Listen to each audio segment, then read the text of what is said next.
अब बच्चों हम बात करेंगे फोर्थ नंबर टॉपिक की, रोजनामचा का महत्व। पहला महत्व है सभी हिसाबी व्यवहार।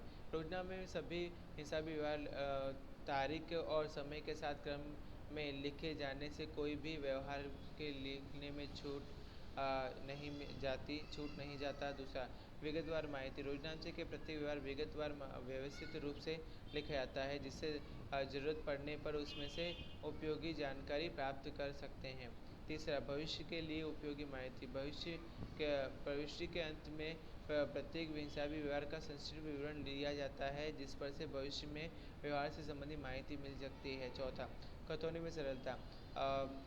रोजनामचे में रकम के लिए उधार और जमा ऐसे दो खाने अलग रखे जाते हैं। इससे खतौनी करने समय कौन सा खाता उधार करना है या जमा करना है, उसमें सरलता रहती है। पांचवा, व्यवस्थित लेखा। खाता बही में व्यवहार लिखने से पहले रोजनामचे में निम्नानुसार व्यवहार का लेखा होने से खाता बही में व्यवस्थित व्यवहार लिखे जाते हैं। छठा, भूल रहित हिसाब। रोजनामचे में नामापद्धि के सिद्धांतों के अनुसार व्यवहारों की दोहरी असर दी जाने से हिसाबी भूले की संभावना कम रहती है। अब हम बात करेंगे पॉइंट नंबर 5 का, जिसका नाम है रोजनामचे का नमूना या स्पष्टीकरण। यहाँ पे लिखा है श्री डैश का रोजनामचा, यानी अगर मान लो आप बच्चों अपना नाम में लिखते हो तो आप लिखे हो श्री XYZ का रोजनामचा। फिर पहला कॉलम होता है तारीख का, जिसमें यहाँ पे लिखा है 2015 जनवरी 1। जैसे आज हम बात करें 2020 हमारा चल रहा है और हमारा कौन सा महीना चल रहा है, अक्टूबर। तो अक्टूबर की जो तारीख है, मान लो 21 तारीख है तो 21, और उसके बाद विवरण। तो आप बच्चों ये याद रखना कि जिससे कोई भी महीना शुरू होता है उसकी पहली तारीख से हम लोग शुरू करते हैं। जैसे कि मान लो कि राज का खाता उधार, बिक्री खाते का जमा, ऐसा हम बोलते हैं।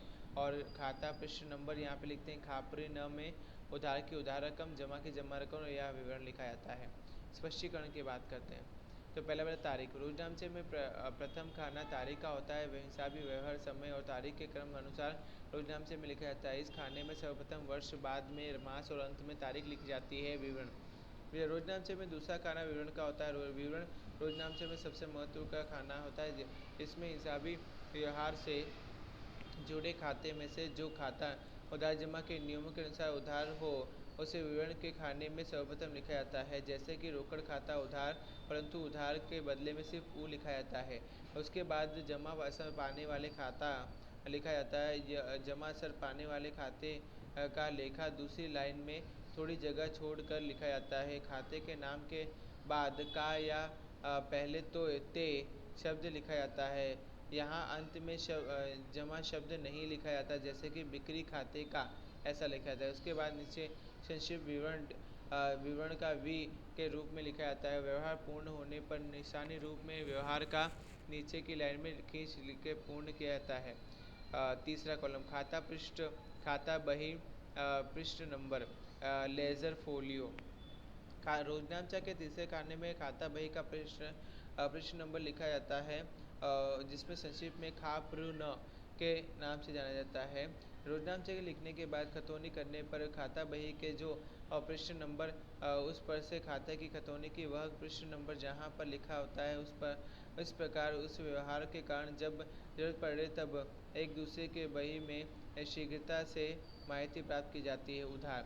रोजनामचा के चौथे खाने में उधार में रकम होने वाले खाते की रकम लिखी जाती है। विवरण के खाने में जो खाता उधार किया गया हो उसके सामने उसकी रकम उधार के खाने में लिखी जाती है। जमा।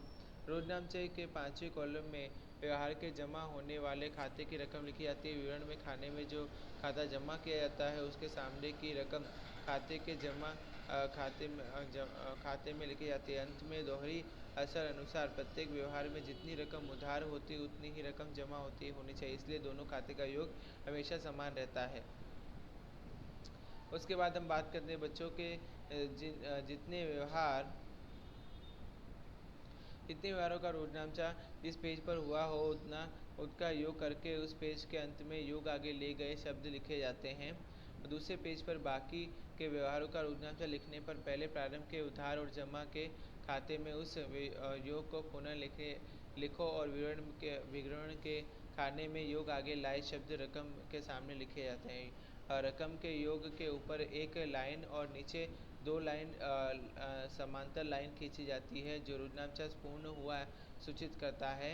नियत मुद्दत के अंत में भी व्यवहार का लेखा लिखे जाने तब उधार और जमा खाते का योग किया जाता है। इससे सामने विवरण के खाने में कुल योग ग्रांड टोटल लिखा जाता है। तो बच्चों आज का टॉपिक मैं यहीं कंप्लीट करता हूँ। अब नए टॉपिक में मैं आपको रुद्रांश की एंट्रियाँ और उसको लिखते कैसे वो आपको समझा दूंगा। ओके बच्चों, तो मिलते हैं, बाय बाय।